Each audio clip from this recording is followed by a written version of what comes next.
Hey, welcome back to the Connor Larsen Show, episode. I don't know. I'm going to stop saying that because every time I get it wrong. Welcome back. It's Memorial Day, and I'm excited to be doing this. It's been a great. This is it. This is the week after the taping. If you're listening to this, I taped my special last week, and it went great. Huge, massive relief because that could have been taping anything for. It's just one of those things. It's like once you put it out there that you go, this is the one I want you to watch. It's like just more pressure. It's like when people go, tell me a joke, and you go, well, this is a lot harder now than if you had just let me organically introduce a joke. When you go, this is the special show, suddenly there's all this pressure for it to be good, and it was such a big relief. It was a great show. I had a lot of people come to the show. We sold it out, and that was awesome. And it was nice. I tried to just treat every show like, they're kind of all the same. You do your best no matter what, and don't overthink it. But it was one of those nice moments where I was sort of underplaying it, and then I was really pleasantly surprised by, a lot of people from my life came to it.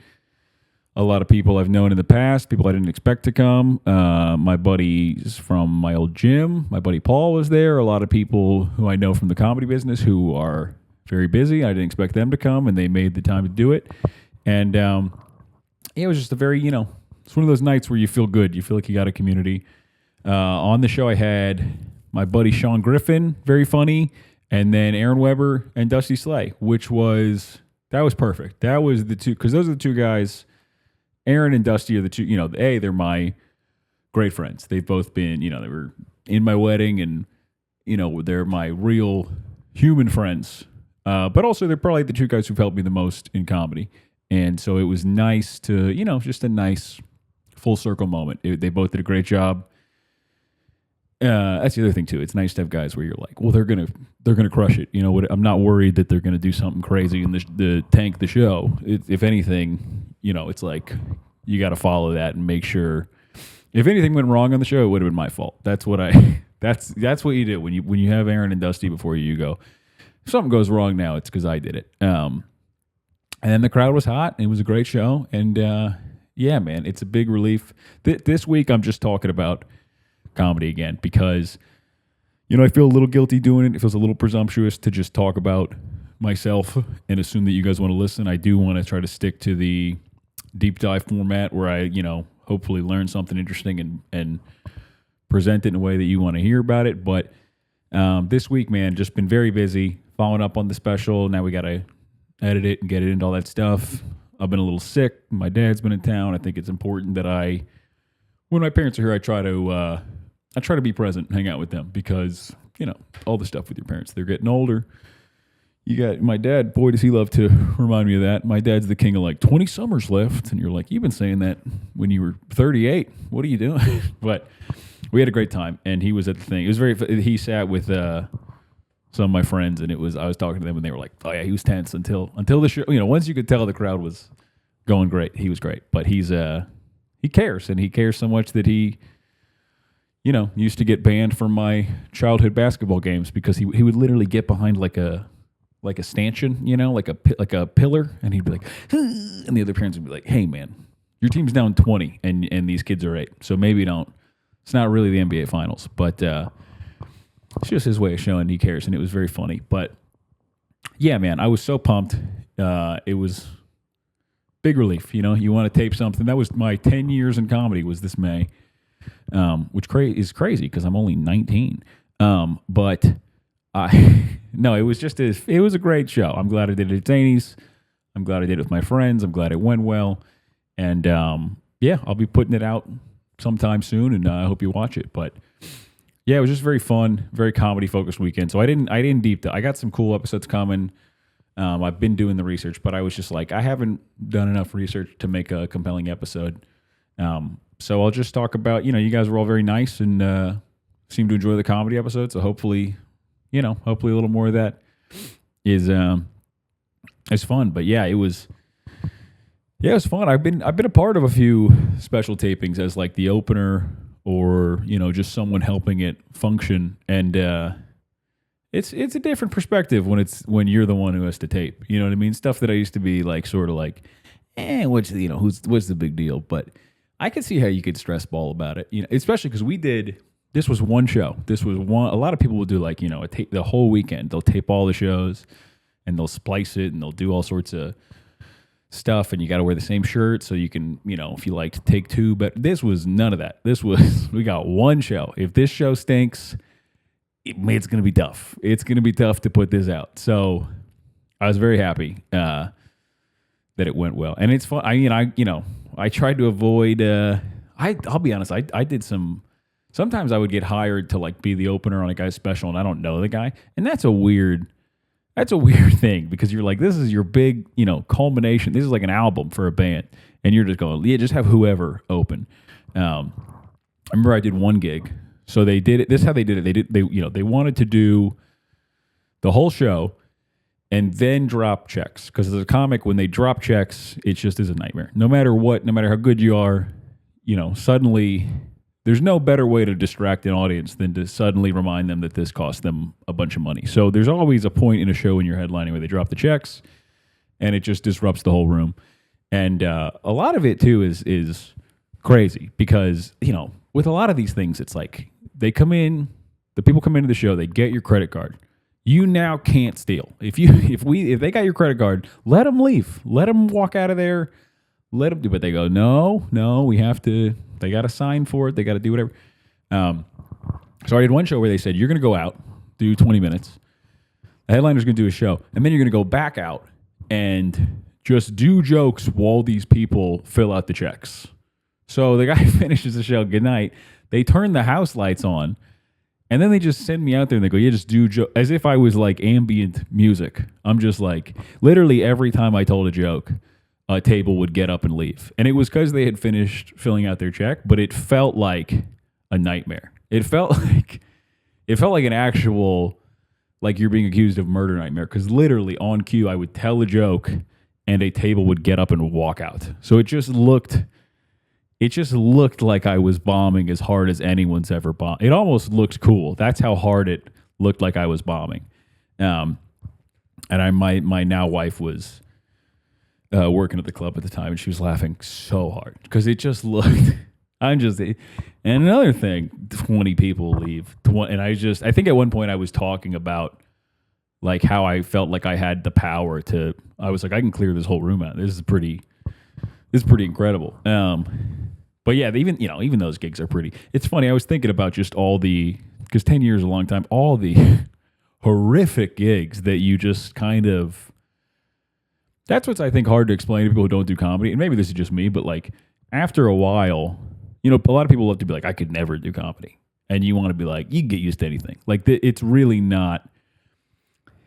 It's like 6 months of intense self-loathing and when you're bombing. And then after a while, I mean, maybe other comics don't do this, but you got to just know like, hey, sometimes it happens. Sometimes you just eat it and you suck and something goes wrong and you leave with a whole room full of people being like, that guy's not very good. And you're like, listen, it's like sometimes the stars just line up the wrong way and you bomb. There are comics out there who will tell you they don't bomb and they're full on crazy people. First of all, yes, they do. I've seen so many comics I've talked to where they're like, I never bomb. And I go, I've seen you bomb twice this month. This is crazy.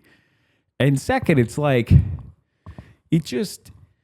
If you think every show went well, I think you're fully delusional. Do you know what I mean? It's like if you met an athlete who was like, I've never lost, and you're like, well, that's just not true. That's just you would be the most famous person on the whole planet if you never lost or never bombed. But some people they just keep that up. They go, I never bombed. And you go, oh, okay, I guess I didn't see you bomb 10 times. I guess I've never gone to Cincinnati with you and seen you, eat it. I guess that didn't happen. But yeah, after a while, you get real numb to it, and then it's they're kind of funny. I did a show recently. It was I ended up liking a lot the people I was working with, so I'll obscure some details. But I basically did a show where I got booked by a third party, and then I show up to the venue, and so this is the venue's fault, not the people who booked me. But they don't. I get there and they go, hey, listen, we're doing, I think it was like 6 15-minute sets separated by 3-minute breaks, which is already insane. That's already not, as a comic, there's a few things where like if someone says something to you, you go, oh, you've never done this, and you have no sense of what matters. You know what I mean? Like the big ones are, if you hear someone be like, no stage, nightmare, or they go like, I rolled up to this one. We're doing 6 15-minute sets every 20 minutes, which means like, it just is, you got to clear the room, but there was no mechanism to clear the room. I basically showed up to an empty movie theater, and they just had me, they go, you're going to do comedy in here. And I go, already I don't like this, but okay. And so I'm in the movie theater, and then I go, all I need is a mic. And they go, ooh. And I go, that's impossible. You got to have, that's the only thing I need. Is the only, I so need it. Do you know what I mean? It's not like a band where you go, do you have this effect pedal? You go, do you have any electrical outlets? Because that's what it's like that level of importance. And they didn't. And I was like, well, all right. So then this was this year. This wasn't 6 months into comedy. This was this year. So I do the gig, and I'm just, a guy in a movie theater. No real signal. If you walked into the room, you'd be like, oh, this homeless guy has taken over this room. He's really, because it's just me yelling, and then people in the audience, like, I have no mic. I'm just talking. If I went and sat in the audience, the show's over. There's no indication there's a show. There's nothing to convince you there's a show. So people would just wander in and be like, is this guy mad at these 12 people? And then we did the show, and then it was funny too, because they were very nice. The people who set it up for me, and they were like, sorry. And I was like, I was trying to explain, like, this is fine. You just do enough comedy that your ego is not, you're not living and dying with every show. You know what I mean? Like, I've done shows in, like I just went with Dusty to Dallas, and we did the Majestic Theater in Dallas. Awesome theater. The crowd was great. He sold it out. So fun. All the stuff you like. And then when you're new, you go like, I'm at a new level. You do your first theater gig, you go, oh, things will never be the same. But they will be the same. Like, that's, you can't get too high or too low. It's so fun to do those gigs, and those, you kind of try to like enjoy them and be grateful. But the next night you can easily be bombing in like, Joe's Shrimp Shack. That's the other thing too. I think it's smart.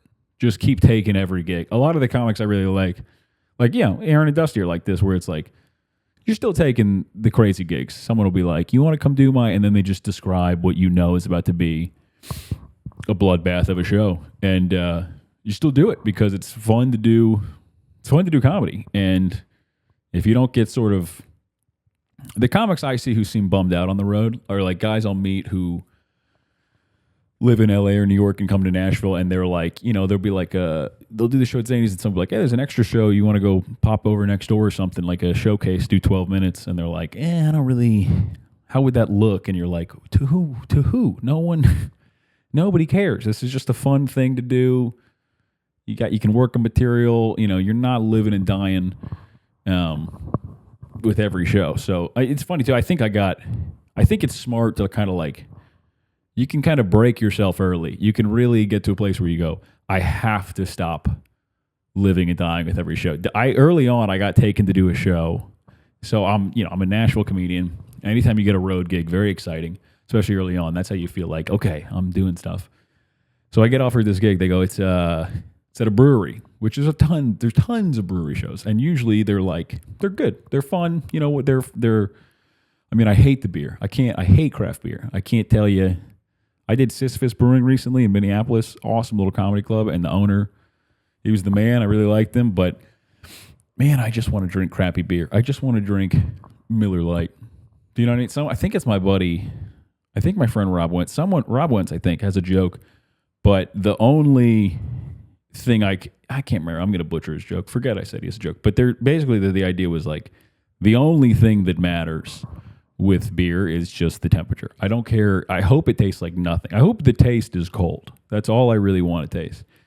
And then you go to these craft beer places and they're like, yeah, it's $12 to taste like Bud Light, went off. And you're like, oh, okay, all right. You don't have any. And they're like, and of course they don't have any regular beer because they can't. If they did, you would order it. If a craft beer place had like, oh, we have Bud Light in case you want it, they'd get to the end of the night and they'd be like, we sold 2,000 Bud Lights and no craft beer. Because that's kind of what everybody wants. But, so anyway, I get booked to this brewery show. This is in Atlanta. So I'm driving, and I'm probably a year into comedy, which means, I stink. I didn't know it, but I thought I was good, but I stink. And so we drive into Atlanta. I'm going over my set. I maybe have 10 minutes. I have basically, when you're new in comedy, you have people will say, how much time do you have? Basically, how long can you do? And you're sort of incentivized to lie. You're sort of incentivized to be like, well, one time I did 20 minutes and it went well, so I have 20 minutes. But that's not true. It's like if everything goes right, I can stretch this to 20 minutes. But I probably have like 4. You know what I mean? It's a much more optimistic calculation. So I'm like, I think I got 10. 10 should be fine. I've been doing, 5 minutes or 4 minutes at the open mic. I'm like, I got 10. So I get there and it's packed. And I'm like, this is great. We're about to do a, big cool show. So I get to I pull up to this brewery gig and they go, okay, you're going to go after the video. And I go, what video? And they said, oh, this is a fundraiser for a battered women's shelter. But you're up after the video. So now I'm going, a guy goes up, shows a video. It's everything. It's like the most horrific. It's like a shadow of a hand on a wall, like a guy threatening to slap a lady. And then they pull the projector up, turn the lights back on, and I look out, and people in the audience are crying because they're like, this is like their cause. And this guy goes up and he's like, that's very moving. I swear to you, this is what he said. He goes, anyway, who's ready to laugh? And then I just went up and ate. I mean, when I tell you I ate it, all my material was like, dating is crazy. Because I was a 23-year-old kid, and I was like, yeah, when you're on Tinder, and all these people are there being like, yeah, we're supporting this battered women's shelter. And I was like, well, the bad news is I don't have any other material. That's a funny thing, too, when you're doing comedy, at least for me. Sometimes early on, you'd be in a situation where your brain is going, I know for a fact this audience will hate this joke, but I also know I don't have any other jokes. So it's like insulting someone on purpose. Do you know what I mean? You just say it, and from the second you start saying it, you watch them like, ooh, and you're like, I don't have any other. As you get older, you get the ability to pivot. You can turn the dial up and down, and you can really handle tons of situations, which is a really fun feeling. But in the beginning, man, there were moments where I wanted to like stop the show and go, hey, I don't want to do this to you, but I have to. I won't get my $50 if I don't do 5 more minutes. So also there's like a pride thing. If they say do 15, you got to stay on. You got to stay on. You can't leave. I did a show once. Me and Aaron went to Arkansas to do a show, and the booker said, he goes, I got some easy money. If you want to do an extra show, it's a holiday party. So we got to do this show. And it's 11 a.m., which is not comedy o'clock. And we're going to do it. And this guy, like the boss of the company, gets up and he's like, yeah, this year we did not meet our sales goals and there will be layoffs. This is the holiday party that he's saying this at. And everyone's like, what? You can hear like, what am I going to do about what about the mortgage? And then it's literally 2 seconds later, he goes, okay, give it up for Connor Larsen. And then I go up and I'm like, dating's crazy. I still just had dating's crazy material. And I was bombing. The vibe was horrific and I was just kind of tense. I'm bombing. And then I get to the end. I'm doing my big closer. My big closer was a callback. So I go, I'm going to do my callback to the joke I did earlier. It always works. I do the callback. As I'm doing the callback, which involves me like doing really yelling and selling the bit, I realize I never did the first joke. So I'm just doing a callback to a joke I didn't do. You can literally see people in the audience being like, what? What is he talking about?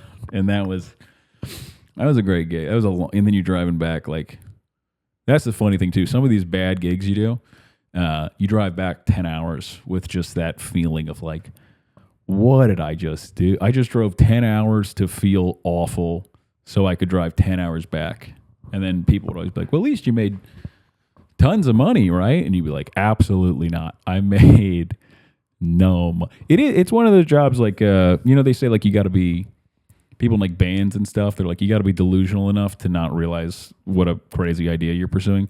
That's pretty much what it felt like. That was one of those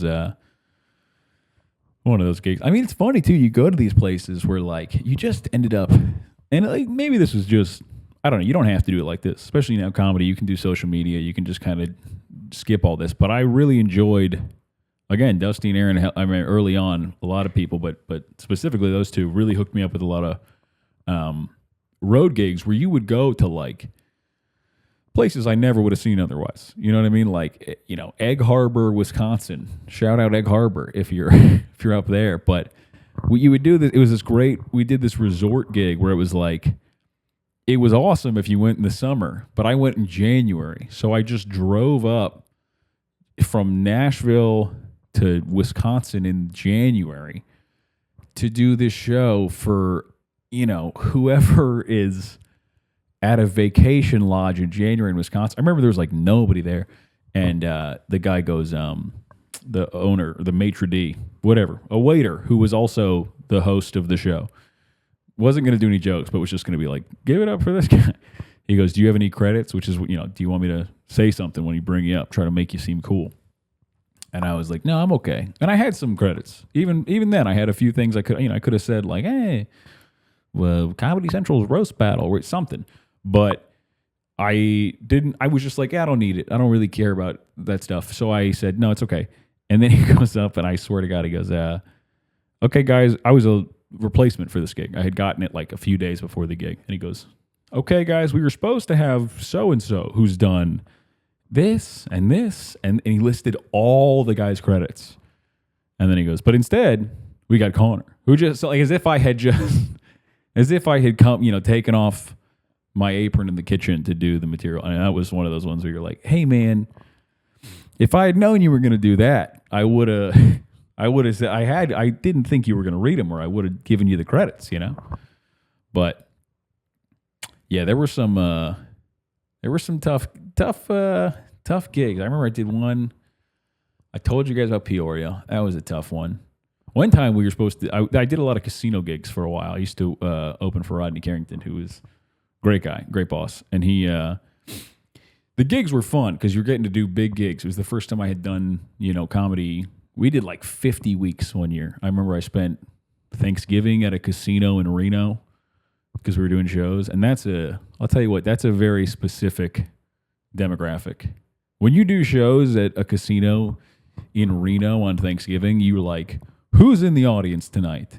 And it's people who are not in touch with their family and also can't afford to go to Vegas. It's like a double whammy. It was the saddest audience I've ever seen. And then the next month I remember I spent Christmas Day somewhere up in Michigan, like, and not one of the flagship Michigan cities. You know what I mean? This wasn't Detroit. It was like I want to say it was Grand Rapids or something. But we did a casino up there. And again, you got to ask yourself, who is in a casino on Christmas Day? And it's not you and me. It's not regular people. It's a strange breed of people. But those casino gigs, man, were strange because you would fly to these gigs, you'd fly to casinos, and then you would just spend all day. I mean, I'm not a casino guy. I think they're bad. I think they're bad for people. I think they're scams. I think they're, I'll still do your gig if you got a casino gig, but I think there's a reason gambling was probably not super legal forever, and it's because it's not a great idea. But again, do what you want. But so this casino gigs you'd go, and I just got tired of, like, once you've seen a few of them, I don't really gamble. I don't really drink that much. And they got the sort of like, you're breathing that air where you're like, this is like not air. This is exhaust from a car. It's that recycled cigarette smoke. So I'd be in my room all day. So we'd do these gigs where, you fly from Nashville to whatever it is, Rancho, Arizona, someplace you've never heard of.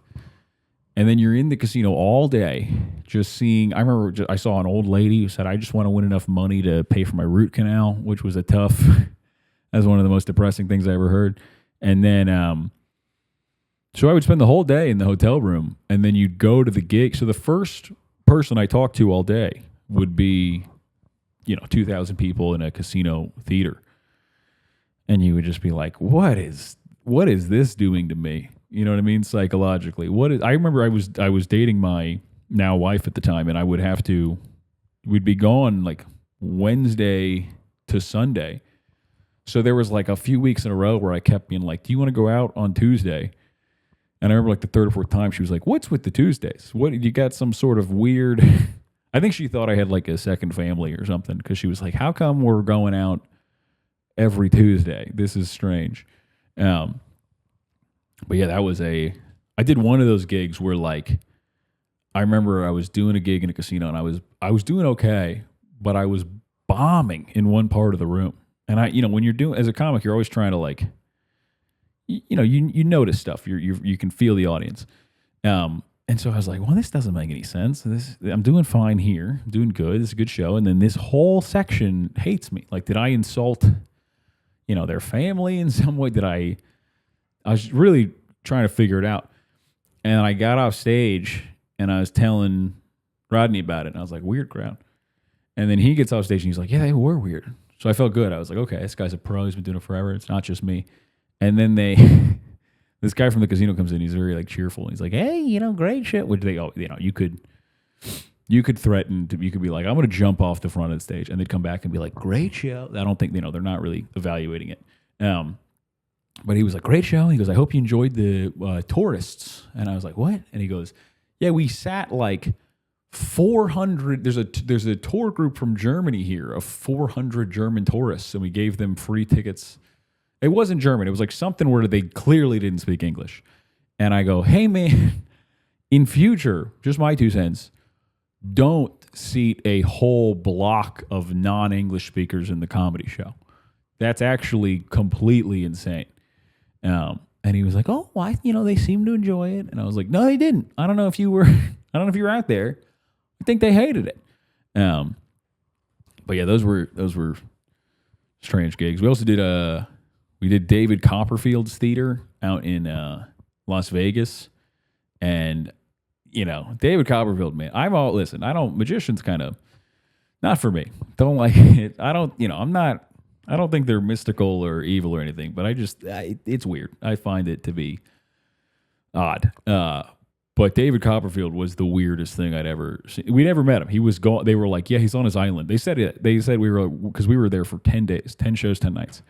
And he goes, I go, where's David Copperfield? Because they had like a residency in Vegas. And they go, oh, he's on his island. He's like an island and this was before Epstein, but even back then I remember being like, so he's on his island. And then I was talking to like a sound guy, and I go, what's, I don't know if it's a sound guy. I don't want to get anybody in trouble, but I was talking to this guy, and he was like, I go, what's he like? And he's like, oh, he's like a strange guy. And I go, what do you mean? And he's like, well, he's done the show so many times that they told me he ordered lunch, like he'd be on stage, like doing a trick. And then he'd be like, Turkey Club Diet Soda. And like so he would just had a microphone, and he could do the show blindfolded. So he'd be like, turning a dove into a bat. But if you could hear what he was saying, he was like, yeah, I'd like a club sandwich and a Diet Coke. Like that's how locked in he is. And then they said that he had 5 blonde assistants, all under 25, and that he'd never learned their names. Listen, I have no idea if this is true, but it's a great story. They would just say, they were like, yeah, when they turn 25, he just gets a new one, which is I don't know how you make that. If you can pull that off without people being like, you are a magician, because that seems like a problem. That seems like an HR violation. But you know what? I don't think magicians have a lot of HR, and that's good. I don't think, there's not a lot of HR in comedy. I like that. So I'm not saying we should have more HR with magicians. That's not I don't want anyone to say, hey, did you hear Connor talking about how they need HR for magicians? That's not what I'm saying, but it just seemed, I think you should hire assistants no matter what age they are or hair color. That's how I feel. What were the other fun gigs we did? We did a bunch of I've done comedy in a cave. It was like 100 feet underground, and it was like full of stalactites, and people were slipping on the way up and down. That was a good show. I'm trying to think of the really bad show. I did a show in Indiana early on, and they said it's a riverboat. And the whole time I was driving up there, again, you're driving up, 5 hours each way for like $100, and that's early on. You just gotta eat it. You kind of gotta be like. I remember a bunch of like very famous comics have told me a similar thing, but one of them told me, he said all the pay in comedy is back pay, which is how it feels, because you get to a place where you're making money and you go like, I can't believe I'm getting paid whatever to just talk, and then you got to remember, you're like, well, think about all the times you didn't. Think about all the times you drove 15 hours. We did one show where it was we're on the runway to go to Oklahoma because we got a casino gig at 7 p.m. the next day. So this is 7 p.m. Let's call it Thursday, and then Friday we got a gig. And we sit on the runway till midnight because there's bad weather, and it's just like, there's nothing worse than sitting on the runway. You're just sitting there hating everybody and being like, let me off. So finally I go, all right, well, we'll take off. We'll get there. I'll sleep, whatever. And then they just turn on the lights and they go, we're not taking off. This flight's not happening. And we're like, what? So then we look at all the flights for Oklahoma the next day. There's none. So it's 1 a.m. now. And I asked the guy, I go, what are we doing? And he goes, we're going to drive to your house, and we're going to grab your car, and then we're going to drive to western Oklahoma, which is, I don't know, 12, 13 hours straight, I think it was.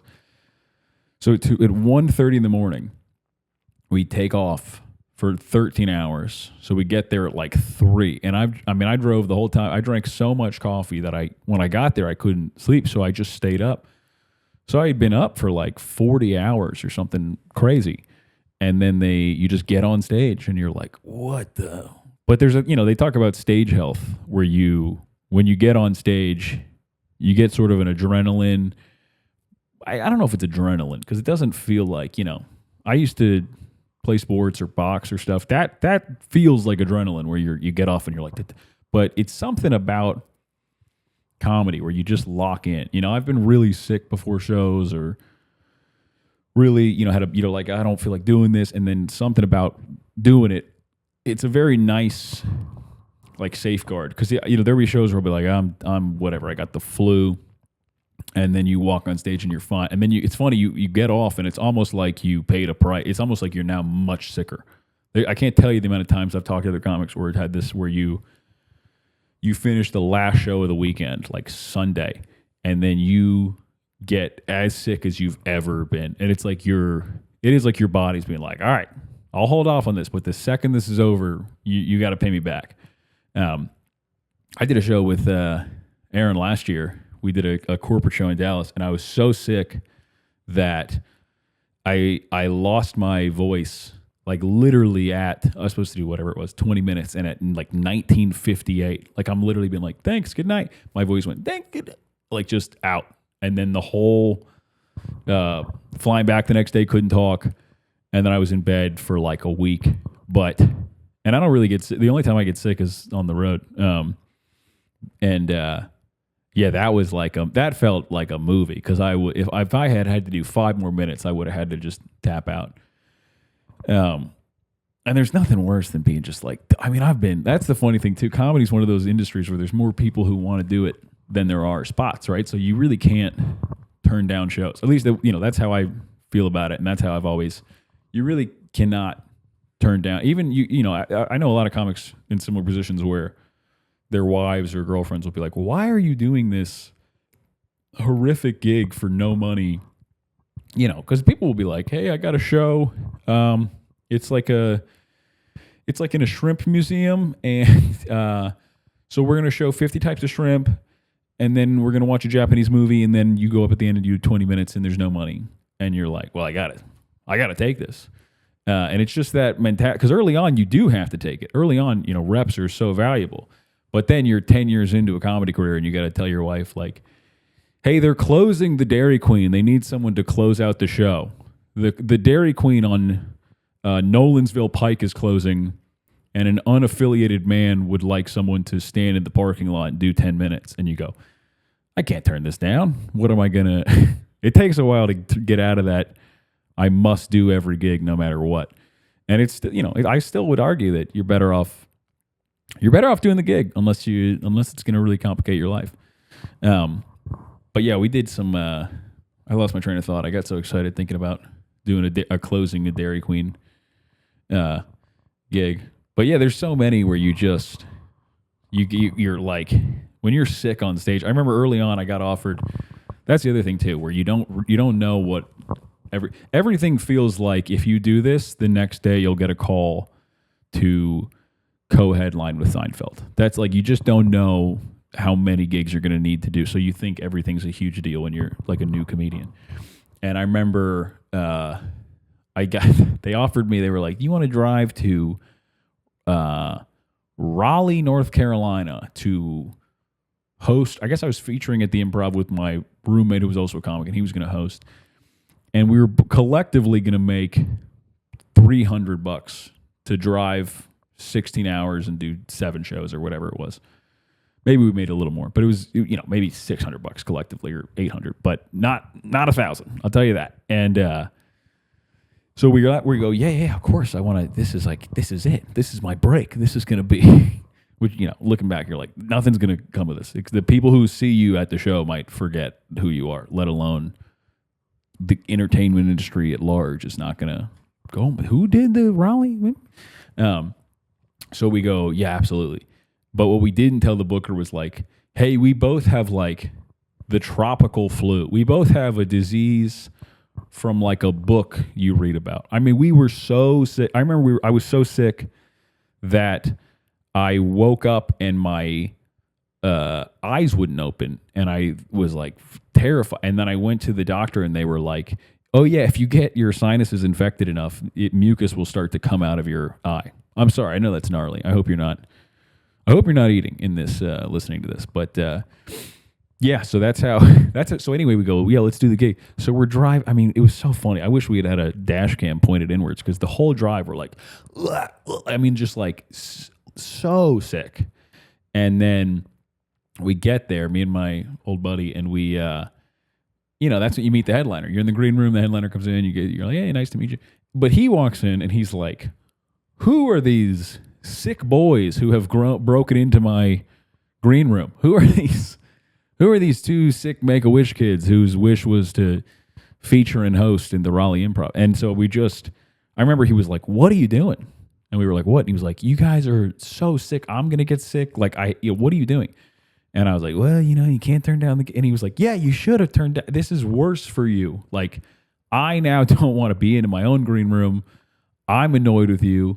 The crowd is going to be like, great, a sick guy. Like, it was such a stupid, treating comedy like it's, being a Navy SEAL, where you're like, you can't call out. It's like, you should call out on that one. That one, you're actually ruining the show for everybody. But it is just what it is. That's sort of the charm of comedies. It's one of those jobs where it feels like a quest. I feel lucky in that way. Comedy is not every other job I had. I was very aware I was working for Jimmy John's or whatever.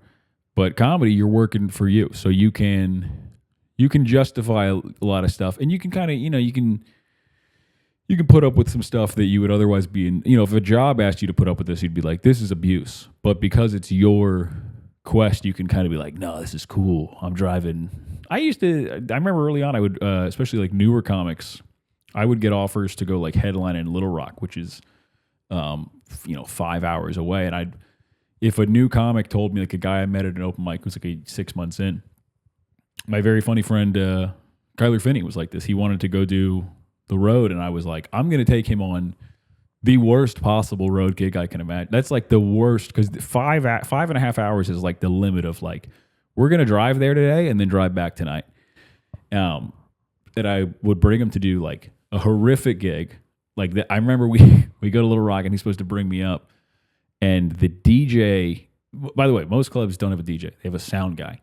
They had a DJ, he had a scratch records thing. And so my buddy was like, all right, guys, get ready for, he's about to bring me up normally. He goes, give it up for, and then the DJ was like, like did the record scratch sound, which I think he thought was helpful, but like it just totally threw him off. And he paused and he like looked at and then the DJ was like, go, like as if he had messed it up.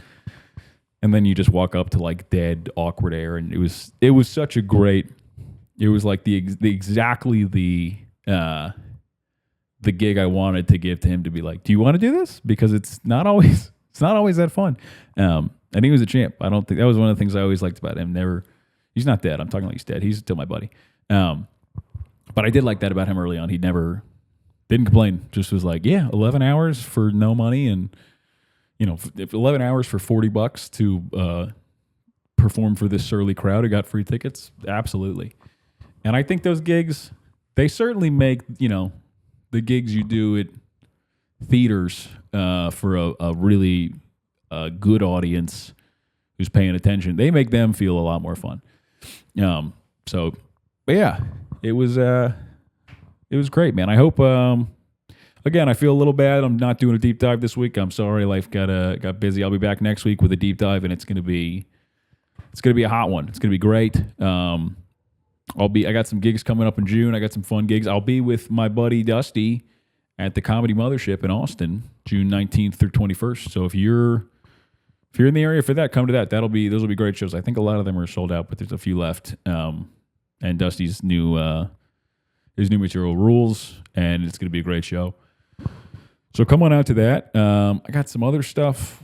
I'll put it on my website and all that. And I really appreciate everybody. I feel very grateful right now. Everyone was very nice to me when I taped my special, and I heard from a lot of friends and people who have been following me. That you don't realize how many people are checking in and following you and not asking for attention. They're just fans and they're being supportive, and it's really nice. It's a bigger deal than you think, and it makes comedy a lot more fun. So very grateful. I can't wait to put the special out. I hope you guys all like it, and I hope you like this episode. I'll be back next week with a deep dive. Thank you guys very much for listening. See you next week.